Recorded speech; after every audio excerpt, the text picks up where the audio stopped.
Hello, today we're going to be discussing about physiotherapy management in otitis media. My name is Masi Mutinda. I'm a physiotherapy student in Moradi University.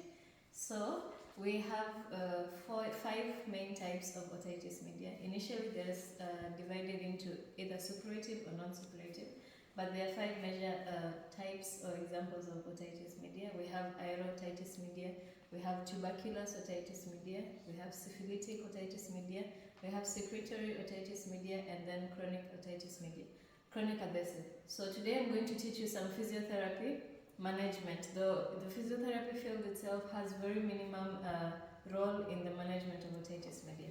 First of all, we are going to, because the pathophysiology of otitis media is that if there is a pathology in the ear or any structures around them, so the lymphatic drainage or maybe the TMJ joint, so you're going to have a management around all these structures. The first thing is you teach your patient neck exercises. So I have a model here. We're going to use her as a model. Good morning, and I'm going to perform some exercises on you. Is that fine? So neck exercises, you just teach the patient active flexion and extension exercises and rotation of the head. So perform neck flexion, just bend your head forward and backwards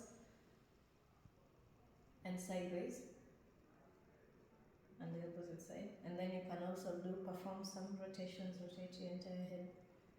So this helps to mobilize the fluid in the lymphatic system. Secondly, we have postural education.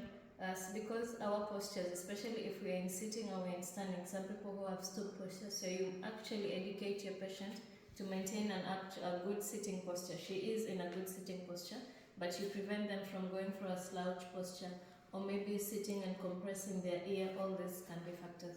Next is jaw exercises, because the TMJ joint is next to the ear, and it can be, if there is an infection in the ear, it can spread to the TMJ joint and vice versa. So for the jaw exercises, ask your patient to open your mouth, and you deviate your jaw sideways.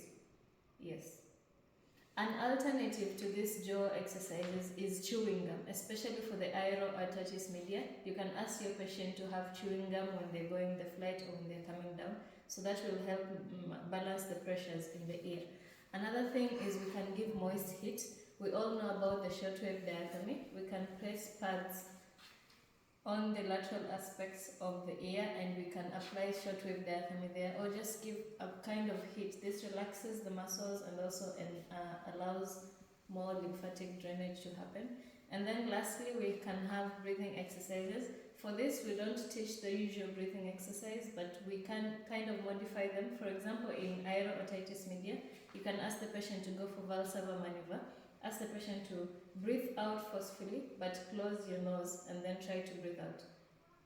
Please do that. Close your nose, clip your nose, and then try to breathe out forcefully through your nose.